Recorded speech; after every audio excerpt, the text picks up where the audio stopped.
So these are the biggest games coming out before 2023. So we are in September already, so only a few months left of the year. But there's still some really big games that I want to talk about. Number 5. So I'm starting with number 5. We've got Skull and Bones. So this is a new open world pirate game by Ubisoft. A lot of people are saying it does look like the Assassin's Creed Black Flag. Yeah. But still, it does look cool and it is a lot different. So it's kind of more of a realistic take on the pirate battles on the high seas, promising a solo campaign as you fight for control over the 18th century waters. Now, when I did look at some of the gameplay for this, it is quite cool. You actually, as you progress, you start in like a little dinghy, right? And then you like get enough money, you buy a cannon. And then you start getting a bigger boat and a bigger crew.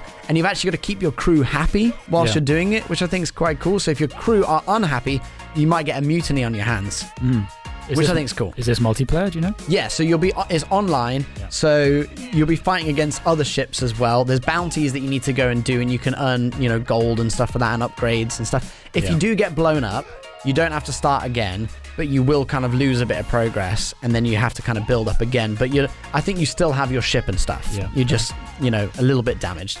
Number 4, A Plague Tale Requiem. So it's a bit of a surprise sequel to the original, which came out in only 2019.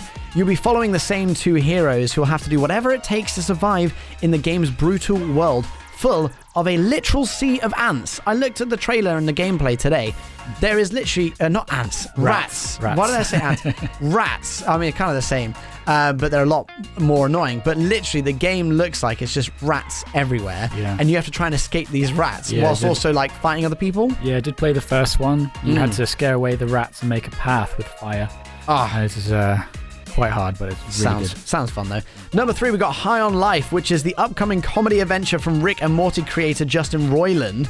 You take on a role of a high school graduate turned intergalactic bounty hunter who takes on the alien cartel. He also has some interesting weapons that actually talk to you and have a lot of rude language. It's definitely not a PG game, but it does look a lot of fun. Massive one in number 2, we got Modern Warfare 2. After 13 years, Modern Warfare 2 is back. Probably COD's most anticipated one coming up this, for recent years. Yeah, people have been a bit disappointed, to say the least, of everything that's been coming out, and they've seen a huge drop in sales. But hopefully this will, maybe they can redeem themselves with this. But I'm hoping that it'll be as good, if not better, than the original. And yes, I am talking 25 kill streak nukes. All right, because that's what I always aim for when I played. And number 1, you spoke about it earlier, but it's got to be up there. God of War Ragnarok. It literally broke the internet with its latest trailer. Like you said, Kratos and his son Atreus facing family strife as they take on a bunch of gods and try and stop Ragnarok, the impending doom. So yeah, pretty good, and expectations are high because it was Game of the Year back in 2018 for the previous one. So yeah, that is your top 5. Plenty to look forward to.